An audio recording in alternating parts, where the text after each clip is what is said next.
Hello dear, welcome you all to the lecture number 15 of the course on CBSE Term 1 Mathematics paper discussion. CBSE का Term 1 का mathematics paper का discussion कर रहे थे हम और डिस्कस करते करते हम लेक्चर नंबर 15 तक आ चुके हैं। लेक्चर नंबर 14 तक हमने ऑलरेडी 28 क्वेश्चन तक डिस्कस कर लिया है, जिसके अंदर सेक्शन 1 के जो 20 क्वेश्चन है वो पूरे कंप्लीट कर लिए हैं और सेक्शन बी के अंदर हम अभी मूव कर रहे हैं और उसके हमने ऑलरेडी 8 क्वेश्चन जो है वो डिस्कस कर लिए हैं। तो आज से हम स्टार्ट करेंगे क्वेश्चन नंबर 29 और उसके बाद जो भी आएंगे क्वेश्चन हम उसको डिस्कस करने की कोशिश करेंगे एट मैक्स जितने हम क्वेश्चन कर सकते हैं टाइम कांस्टेंट के अंदर। So without wasting the time let's start the discussion of this particular question और देखते हैं इस क्वेश्चन के अंदर हमारे लिए क्या है, सीखने को क्या है। क्वेश्चन कहता है the X coordinate of a point P is twice the Y coordinate. कहता है कि आपके पास एक पॉइंट P है और इसके कोऑर्डिनेट्स के ऊपर थोड़ी सी उन्होंने बात करी है। उन्होंने बोला है कि जो x कोऑर्डिनेट है, ठीक है ना, वो क्या है, वो डबल है। ट्वाइस मतलब क्या होता है, दो गुना। तो डबल है किसके, डबल है y कोऑर्डिनेट के, ठीक है। अच्छा, तो अगर हम थोड़ी देर के लिए अगर y कोऑर्डिनेट को a बोल दें तो आपको नहीं लगता कि x कोऑर्डिनेट 2a हो जाएगा। तो हमने क्या किया, पॉइंट जब p का मानना ही था क्योंकि आगे हमें जरूरत पड़ेगी, तो हमने इसका y कोऑर्डिनेट a बोल दिया और चूंकि x कोऑर्डिनेट y कोऑर्डिनेट का डबल है तो ये अपना क्या हो जाएगा, x कोऑर्डिनेट 2a हो जाएगा। तो आपको अगर हम पॉइंट P बोले कि उसका कोऑर्डिनेट 2a, a है तो आपको कोई दिक्कत नहीं होनी चाहिए। क्यों? क्योंकि उन्होंने खुद बोला है ना कि जो पॉइंट P है उसका जो x कोऑर्डिनेट है वो ट्वाइस है y कोऑर्डिनेट का। तो हमने y कोऑर्डिनेट a मान लिया और चूंकि x कोऑर्डिनेट डबल था उसका, हमने x कोऑर्डिनेट को 2a मान लिया। तो जो हमारा P पॉइंट का कोऑर्डिनेट अब हो गया है वो 2a, a हो गया। यहां तक समझ में आ गई बात। चलिए आगे चलते हैं। आगे सवाल कहता है if P is equidistant from Q, जिसके कोऑर्डिनेट दिए हुए हैं, एंड R। कहता है जो पॉइंट P है वो इक्विडिस्टेंट है Q और R से। अब सबसे पहली बात तो ये कि आपको ये मतलब पता है कि नहीं इस टर्म का, इक्विडिस्टेंट टर्म का मतलब पता है कि नहीं। इक्विडिस्टेंस का मतलब होता है at equal distances, at equal distances. तो अगर सवाल बोल रहा है कि P is equidistant from Q and R, मतलब ये कि P की जो दूरी है Q से और P की जो दूरी है R से, वो दोनों क्या है, सेम। इक्विडिस्टेंस का मतलब ये होता है सेम दूरी पर, ठीक है ना। जैसे एग्जांपल्स के लिए मान लीजिए कि आपके पास 3 कैरेक्टर हैं, राम, श्याम और मोहन। तो अगर मैं बोल रहा हूं कि राम का घर श्याम और मोहन से इक्वल दूरी पर है तो हम बोल सकते हैं कि Ram's home is equidistant from Shyam and Mohan home, ठीक है। उसी तरह का एक कॉन्सेप्ट यहाँ पे है कि इक्विडिस्टेंट जब भी टर्म आएगा तो आप समझ जाइएगा कि उसका मतलब होता है इक्वल दूरी पर। तो अगर P इक्विडिस्टेंट है Q और R से, मतलब ये कि P की दूरी Q से और P की दूरी R से बराबर है, तो हम क्या लिख सकते हैं कि PQ इक्वल टू PR। क्योंकि P की दूरी Q के साथ है ना, तो PQ से रिप्रेजेंट करेंगे और P का जो डिस्टेंस होगा R से उसको हम PR से रिप्रेजेंट करेंगे। तो ये दोनों क्या आ जाएंगे, बराबर। अच्छा, अगर आपको डिस्टेंस फॉर्मूला आता हो, है ना, तो हम PQ कैलकुलेट कर सकते हैं और PR भी कैलकुलेट कर सकते हैं। सबसे पहले हमने P का कोऑर्डिनेट तो मान लिया है, क्या है, 2a, a है। हमने Q का कोऑर्डिनेट दिया हुआ है, कौन सा दिया हुआ है बताओ, 2, माइनस कर देख सकते हो ना, यहाँ पे क्वेश्चन में दिया हुआ है Q का कोऑर्डिनेट। सिमिलरली अगर आप R कोऑर्डिनेट की बात करेंगे तो R कोऑर्डिनेट भी आपको दिए हुए हैं -3,6, ठीक है। तो अगर P की दूरी Q से और P की दूरी R से बराबर है तो PQ इक्वल टू PR होगा। और अगर हम दोनों तरफ स्क्वायर कर दें तब भी आपको जो है वो दिक्कत जो है वो नहीं होनी चाहिए, है ना। हमने क्या किया यहाँ पे, स्क्वायरिंग बोथ साइड। अब कुछ लोग पूछते हैं कि ये सपने में आएगा क्या, कि दोनों तरफ स्क्वायर करने वाले। तो हमने बोला नहीं सर, सपने में तो नहीं आएगा, क्वेश्चन करते करते आएगा। एक्चुअली होता क्या है ना कि जब डिस्टेंस फॉर्मूले की हम बात करते हैं, है ना, तो 2 पॉइंट अगर आपके पास हो x1 y1 and x2 y2, तो डिस्टेंस फॉर्मूला कुछ इस तरह से आता है, under root of x2 minus x1 का whole square plus y2 minus y1 का होल स्क्वायर। तो अगर हम डायरेक्टली PQ का डिस्टेंस लिखने जाएंगे तो हमें अंडर रूट वाला टर्म झेलना पड़ेगा और बार बार अंडर रूट लिखना ना, एटलीस्ट मुझे तो पसंद नहीं है, बाकियों का पता नहीं। तो मैं क्या करता हूँ, अंडर रूट को आने नहीं देता हूँ, मैं पहले ही दोनों तरफ स्क्वायर कर लेता हूँ ताकि जो अंडर रूट वाला टर्म है ना वो निपट जाए और मेरे को बार बार अंडर रूट लिखना ना पड़े। तो ये आप कॉन्सेप्ट जो है वो रख सकते हैं कि स्क्वायर इसलिए कर रहा हूँ क्योंकि बार बार अंडर रूट ना लिखना पड़े। अच्छा, तो अगर PQ का स्क्वायर है तो P और Q के बीच की बात कर लेते हैं। तो P अपना ये है और Q अपना ये है। तो P और Q की अगर बात करेंगे डिस्टेंस की, तो x2 माइनस x1 का होल स्क्वायर। तो अगर इसके x और इसके x में डिफरेंस निकालने जाओगे तो ये 2a माइनस 2 का whole square. Plus Y coordinate का डिफरेंस का स्क्वायर, तो ये ए है, ए माइनस ऑफ -5, तो माइनस ऑफ -5 एड अप होकर हो जाएगा प्लस का 5, तो ये बन जाएगा a प्लस 5 का होल स्क्वायर। सिमिलरली पी और आर के बीच का डिस्टेंस, तो p का x कोऑर्डिनेट और r का x कोऑर्डिनेट का बीच का डिफरेंस निकालो। तो अगर p का x कोऑर्डिनेट 2a है और r का x कोऑर्डिनेट -3 है, जब 2a माइनस ऑफ -3 करोगे ना तो फाइनली कितना हो जाएगा 2a प्लस 3 का होल स्क्वायर प्लस p और r के y कोऑर्डिनेट का डिफरेंस, तो p का y कोऑर्डिनेट है a, r का y कोऑर्डिनेट है 6, तो डिफरेंस लेने जाओगे तो a माइनस 6 का होल स्क्वायर, ये बन जाएगा।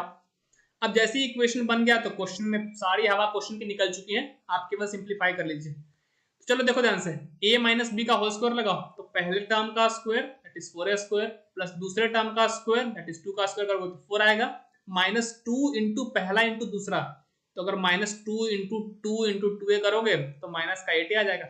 सिमिलरली a प्लस बी का होल स्क्वायर लगाओ, तो पहले टर्म का स्क्वायर प्लस दूसरे टर्म का स्क्वायर प्लस 2ab, तो यहाँ पे 10 आ जाएगा। आई होप आपको फॉर्मूला आता होगा a प्लस बी का होल स्क्वायर लगाने वाला, है ना, मैं लिख देता हूँ फिर भी यहाँ पे कि a प्लस बी का होल स्क्वायर होता है a square plus B square plus 2ab, और a माइनस बी का जो होल स्क्वायर होता है वो होता है a square plus B square minus का 2ab, तो यानी पहले टर्म का स्क्वायर प्लस दूसरे टर्म का स्क्वायर प्लस 2 टाइम्स ऑफ पहला इंटू दूसरा, ये आपको जो है वो ध्यान में रहना चाहिए। तो चलो इस तरह भी फॉर्मूला लगाओ, तो पहले टर्म का स्क्वायर तो 2a का स्क्वायर हो जाएगा 4a स्क्वायर, 3 का स्क्वायर हो जाएगा 9 प्लस 2 इंटू पहला इंटू दूसरा करने जाओगे तो 2 3 जा 6, 6 इंटू 2 हो जाएगा 12a। सिमिलरली अगर आप a माइनस 6 का होल स्क्वायर खोलेंगे तो पहले टर्म का स्क्वायर प्लस दूसरे टर्म का स्क्वायर माइनस का 2ab, तो माइनस का 12a आपके सामने आ जाएगा। तो ये थोड़ा सा मैं इसको थोड़ा सा डिस्टिंग्विश कर लेता हूँ इससे। अगर आप गौर से देखो तब कैंसिलेशन जो है वो शुरू हो जाएगा, इधर लेफ्ट हैंड साइड में 4a square, right hand side में 4a square cancel, left hand side में a square, right hand side में a स्क्वायर कैंसल। क्या कुछ और कैंसिल होता हुआ दिख रहा है क्या? अभी तक तो नहीं दिख रहा है, बट चलो ठीक है और सिंप्लीफाई करते हैं। लेफ्ट हैंड साइड में 25 है और 4 है, ये बन जाएगा 25 और 4 मिलकर 29, ये माइनस का 8 है और प्लस का 10 है, था ना, तो 10a में से अगर 8a घटाओगे तो कितना बचेगा 2a बच जाएगा। बहुत बढ़िया। राइट हैंड साइड की बात करते हैं, ये 9 इधर और 36 इधर, कितना हो जाएगा एड ऑन, तो बताओ 45 हो जाएगा। अच्छा प्लस, अब देखो गौर से, यहाँ पे जो है वो प्लस का 12 है और माइनस का 12 है, ये दोनों क्या जाएगा कैंसिल हो जाएगा ऑलरेडी, तो प्लस 0। तो अगर आप गौर से देखें तो 2a is equal to, left hand side से अगर 29 को राइट हैंड साइड में लेके आओगे तो माइनस साइन साथ आ जाएगा, तो 2a is equal to 45 minus 29 ना, तो हमारे पास क्या आ गया 2a is equal to 45 minus 29। चलो सब्ट्रैक्ट करो, 45 में से अगर 29 घटाओगे तो ये 16 आएगा ना, क्योंकि 29 6 होता है 35 और 10 जोड़ोगे तो 45, बिल्कुल। तो अगर 2a इज इक्वल टू आपके पास 16 आ रहा है तो a पता कर सकते हैं क्या, cos पता कर सकते हैं, तो 2 8 जाए क्या होगी कैंसिल 8। लेकिन अपने को a पता नहीं करना था, अपने को उन्होंने पूछा था क्या, कोऑर्डिनेट बताना p का, कोऑर्डिनेट ऑफ p। हमने अपने मन से कोऑर्डिनेट माने थे p के 2a, a, ठीक है ना। तो अगर हमने a की बात करी 8 है तो 2 इंटू 8 16 हो जाएगा और ये हो जाएगा 8। तो जो हमारा कोऑर्डिनेट जिसकी हमें तलाश थी शुरुआत से, है ना, जिसके लिए हमने इतना डिस्कशन लंबा किया, एक्चुअली में वो कोऑर्डिनेट 16,8 है, that is option number D is the correct answer.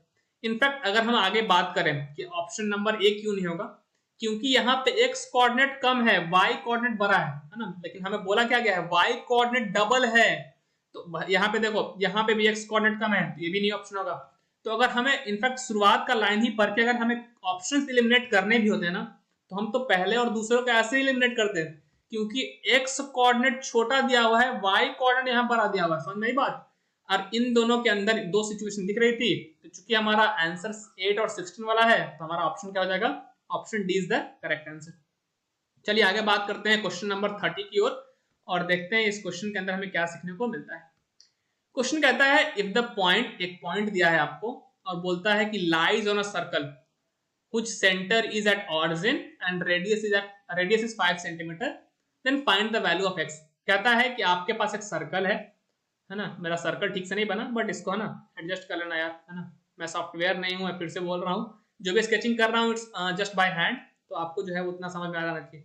तो हमने एक सर्कल ड्रॉ किया है, उन्होंने बोला है कि सर्कल का सेंटर ऑरिजिन है, ऑरिजिन मतलब इसका सेंटर का कोऑर्डिनेट कितना हो जाएगा 0,0, हम सेंटर को O बोल देते हैं और उसका कोऑर्डिनेट उन्होंने बोला है 0,0।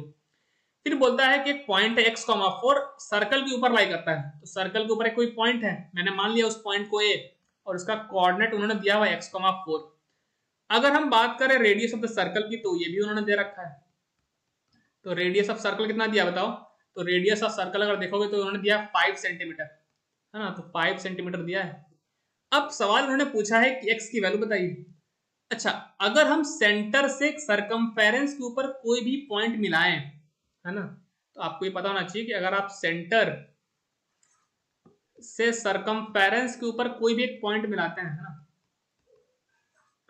दोनों को अगर मिलाते हैं तो आपको जो डिस्टेंस मिलता है वो रेडियस के बराबर मिलता है, ठीक। तो अगर सेंटर O है और पॉइंट A सर्कल के सरकमफेरेंस के ऊपर लाई कर रहा है, तो OA एक्चुअली में रेडियस के बराबर होगा, ये तो आपको पता होगा ना पहले से ही। अच्छा, रेडियस तो उन्होंने दिया है कितना, 5 के बराबर। फिर से देखो O और A का बीच का हमें डिस्टेंस निकालना पड़ेगा, तो मैं फिर से डिस्टेंस फॉर्मूले में स्क्वायर रूट अवॉइड करने के लिए दोनों तरफ स्क्वायर कर देना हूं, ठीक है ना, जहां पे भी संभव है स्क्वायर कर देना।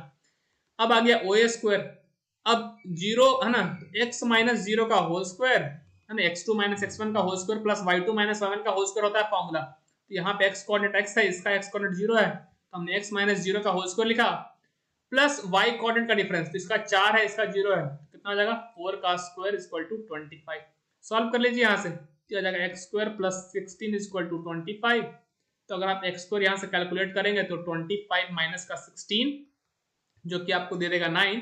सो x square is coming out to be the 9। So अगर x की बात करें तो प्लस माइनस आएगा, अंडर रूट जाएगा और 9 का अंडर रूट कितना होता है 3। तो अगर आप x की तलाश कर रहे हैं तो आपका x कहीं इधर उधर नहीं है, आपका x जो है उसका कोऑर्डिनेट कितना है, x का कोऑर्डिनेट जो है वो प्लस माइनस 3 है। तो आई होप आपको जो क्वेश्चन नंबर 30 है वो भी आपको जो है वो समझ में आ गया होगा। कॉन्सेप्ट केवल सिंपल सा ये था कि सर्कल के सेंटर से सरकमफेरेंस के ऊपर अगर कोई पॉइंट ज्वाइन करें तो जो हमें डिस्टेंस मिलता है वो बेसिकली रेडियस के बराबर होता है, जो कि ऑलमोस्ट सारे बच्चों को पता होता है। और उसके बाद फिर हमने एक डिस्टेंस फार्मूला का बेसिक सा एप्लीकेशन किया और हमारा जो आंसर है वो निकल करके आ गया।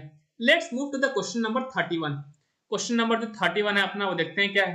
क्वेश्चन नंबर 31 कुछ इस तरह से है, उन्होंने हमसे बोला क्या है, थोड़ा जल्दी इसको डिस्कस कर लेते हैं। The value of theta for which this is equal to this, ठीक है।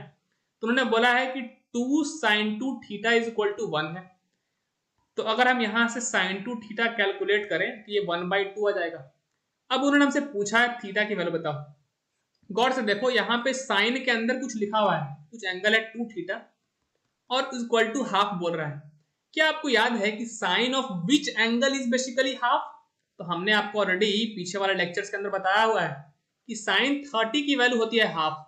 तो हो ना हो, चूंकि साइन के अंदर कुछ है और आउटपुट आपका हाफ आ रहा है, तो अंदर जो क्वांटिटी पड़ी हुई हो पक्का 30 डिग्री के बराबर रहेगा होगा। तो इसका मतलब हम ऑब्जर्वेशन से लिख सकते हैं कि 2 थीटा 30 डिग्री के बराबर है। तो यहां से थीटा को हम बोल सकते हैं कि 15 डिग्री के बराबर अपना आंसर आना चाहिए। तो अगर थीटा आपका 15 डिग्री है तो आपका जो इक्वेशन है वो सेटिस्फाई हो जाएगा। आई होप आज के डिस्कस किए हुए जो तीनों सवाल हैं वो आपको अच्छे लगे होंगे, आपको समझ में आए होंगे। That's all for this particular video. See you all in the next one. Till then, keep learning and stay happy.